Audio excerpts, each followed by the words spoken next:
Bonjour et bienvenue, aujourd'hui j'analyse Daniel Wiffen. Daniel Wiffen c'est un record du monde sur 800 mètres nage libre en 7,20,46, soit 55 secondes de moyenne à chaque 100 mètres, le tout en 14 coups de bras à chaque longueur.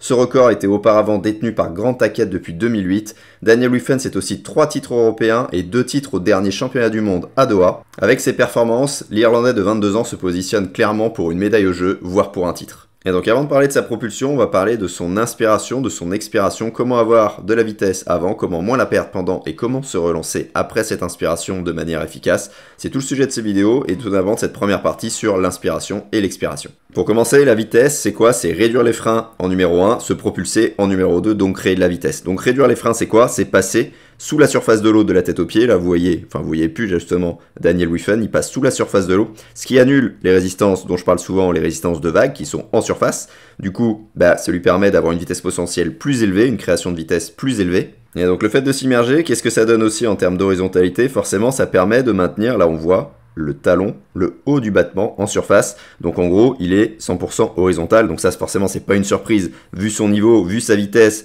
et qu'il a battu des records du monde, qu'il est dans les meilleurs nageurs du monde sur 400, 800, 1500. Et donc là, clairement, les résistances, l'eau passe ici, il est vraiment sur une ligne, il est vraiment parallèle à la surface de l'eau en étant sous l'eau, donc c'est ce qui limite le plus les résistances à l'avancement. Et maintenant, toujours avant, si on en revient à ce qui se passe sur l'expiration, ce qu'on remarque, c'est qu'il y a un peu moins d'expiration sur le mouvement après l'inspi, et il y a un peu plus d'expiration sur le deuxième mouvement. Ça veut dire quoi? Ça veut dire que, si je reviens un petit peu, ici, ça va souffler un peu moins, on voit un peu moins de bulles, et ici, boum, il y a beaucoup plus de bulles là qui vont s'échapper. Ok, ça va souffler beaucoup plus fort. Pourquoi? Pour être sur le principe de création de vitesse, donc d'accélération du mouvement vers l'arrière, vers les pieds, et donc ensuite avancer, action, réaction vers l'avant. Mais le fait de souffler plus, ça contracte un peu plus musculairement au niveau des bras, au niveau des dorsaux, bref, au niveau des muscles propulseurs, et ça permet du coup de déplacer de l'eau plus rapidement. Et quand on déplace l'eau un peu plus rapidement, on crée un peu plus de vitesse, et donc on a un peu plus de vitesse justement sur l'inspiration, parce qu'on va forcément en perdre derrière, j'y reviens juste après. Et donc cette mécanique-là de respiration, d'expiration un peu plus intense, un peu plus forte avant l'inspiration pour faire un appel d'air derrière et inspirer un peu plus rapidement et aussi créer plus de vitesse sur le tambour moteur qu'est l'inspiration, elle est valable qu'on respire 2 temps, 3 temps, 4 temps, peu importe. Elle est valable quelle que soit aussi sa vitesse de nage, sa vitesse de déplacement et quelle que soit son allure qu'on a à l'entraînement, allure cool ou allure un peu plus rapide. Donc la seule différence qu'on aura par rapport au niveau de chrono, par rapport au niveau de performance, ça va être sur le volume expiré.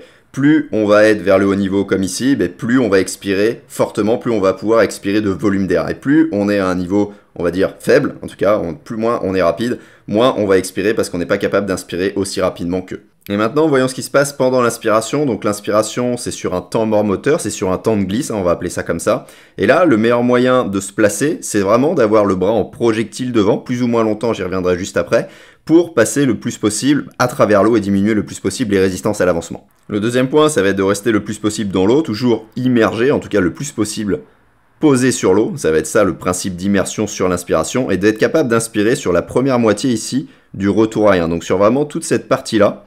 Donc l'inspiration ici, et ensuite de se replacer, voire de se replacer un tout petit peu avant. Et là, Daniel Wiffen le fait vraiment bien, il inspire rapidement. Là, il est réimmergé, il s'est replacé sous la surface de l'eau, alors qu'il en est sur cette deuxième moitié du retour aérien ici. Et pour voir sa vitesse d'inspiration, cette vidéo, on le voit vraiment très bien. Donc là, allure de course sur 1500 mètres, et là, vous allez voir juste ici, l'allure de fin de course, justement, là où il accélère.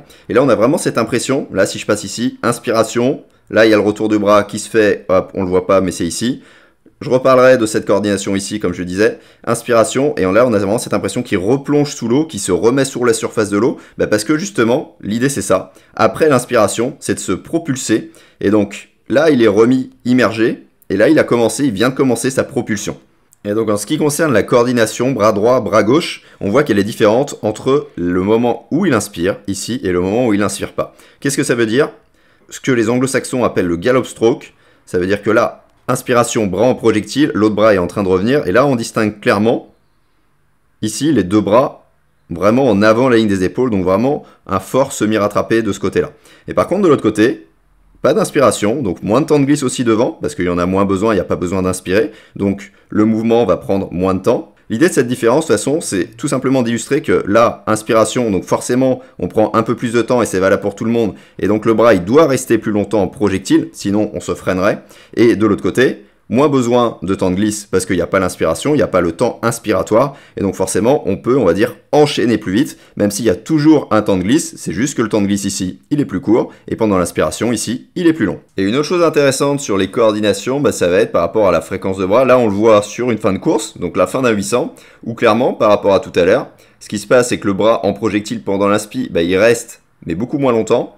Et là, il est déjà à replacer le catch et à se propulser même un petit peu avant être totalement réimmergé, bah parce qu'il a quoi? Il a voulu accélérer sa vitesse, et en accélérant la vitesse, qu'est-ce qu'on fait? On accélère la fréquence, et la fréquence de bras accélère, mais aussi la fréquence de jambes pour maintenir un placement beaucoup plus optimal. Tout simplement, s'il n'y avait pas le battement derrière, ça partirait beaucoup plus dans tous les sens, même à son niveau, et donc forcément derrière, ça accélère aussi. Et donc le fait d'inspirer rapidement, il peut se replacer, se réimmerger rapidement aussi, donc ça c'est intéressant forcément. Et après son inspiration, donc là il a fini d'inspirer, là il est en train de préparer quoi? Il est en train de préparer son appui, il est en train de préparer sa prise d'appui, son catch, pour ensuite déplacer de l'eau. Parce que là le catch, la flexion de l'avant-bras sur le bras, c'est pas propulsif, c'est une préparation. Et derrière, ce qui va déplacer de l'eau, ce qui va créer de la vitesse, c'est vraiment le fait de tirer vers l'arrière en direction des pieds. Donc quand la pale est construite, quand l'avant-bras est fléchi sur le bras, plus ou moins à 90 degrés en fonction de la profondeur qu'on a, et là, du coup, il est placé, il est réimmergé, je vais enlever les flèches, il est réimmergé ici, et donc forcément là, il est prêt à tirer et à recréer de la vitesse après cette perte de vitesse qu'est l'inspiration. Donc pour créer de la vitesse ou recréer de la vitesse derrière après l'inspiration, l'idée c'est d'orienter ces surfaces d'appui du coup vers l'arrière, de les pousser aussi en accélération, et l'autre principe ça va être de chercher justement à aller garder ces surfaces d'appui orientées le plus possible. Donc là ce qui se passe après sa prise d'appui, ici on voit bien clairement son catch, ça va être de chercher à garder ces surfaces d'appui ici. Donc quand on passe la verticale de l'épaule, d'accord, d'avoir le bras, l'avant-bras, la main, vraiment comme si on déplaçait un mur d'eau, c'est vraiment ça l'idée. C'est comme si le bras et l'avant-bras étaient sur un mur, et là c'est un mur d'eau. Et de garder le plus possible jusqu'à ce que le bras vienne en contact ici avec le corps, le coude en contact ou presque avec le corps, en tout cas ça se rapproche du corps, et l'avant-bras ensuite va se tendre, hop, boum, sur le bras pour créer justement cette fin de poussée, pour aller jusqu'au bout tout simplement, et ensuite avec l'autre bras qui se met devant en projectile pour perdre le moins de vitesse possible, pour être placé le plus possible en projectile. Donc ça j'en ai déjà parlé dans pas mal de vidéos, ce dont je voulais parler là, c'est vraiment le trajet du coude. Ici, le coude, là, le bras est projectile, donc il est dans l'alignement au niveau de l'épaule. Ensuite sur la prise d'appui, le coude et la main vont s'écarter légèrement à l'extérieur, d'accord, parce que anatomiquement c'est tout à fait obligatoire, c'est logique. Donc le coude est légèrement à l'extérieur. Ensuite, le coude, il va là rester un petit peu pareil à l'extérieur. Donc c'est là où il va décrire le début d'un C. Et ensuite, le coude va revenir proche du corps. Donc le coude fait un C pendant que la main fait un léger S, même si l'intention première, elle n'est pas de faire un C avec le coude, elle n'est pas de faire un S avec la main. L'intention première, elle est vraiment de pousser tout simplement vers l'arrière. Mais anatomiquement, ça fait qu'on est obligé en fait d'avoir ce trajet-là au niveau du C du coude, au niveau du S plus ou moins léger de la main, ce qui va créer un léger S ou un fort S, c'est plus on a le coude très haut par rapport à la surface de l'eau, par rapport aux épaules, plus la main va faire un grand S. Plus on a le bras, on va dire, tendu, comme un sprinter, plus ça va faire un très léger S, voire presque inexistant. Mais le principe à retenir, c'est exactement ça, c'est d'orienter ses surfaces d'appui en avant de la ligne de ses épaules, et ensuite de maintenir ses surfaces d'appui orientées le plus longtemps possible, et le plus loin possible vers l'arrière. Et ce qui fait le lien entre cette inspiration et cette propulsion, ça va être ton battement de jambe. Regarde ce qui se passe ici, là, chez Daniel Griffin, on va revenir un peu en arrière. Là, il inspire, hop, ici. Regarde sa jambe, ici, au niveau de sa jambe droite.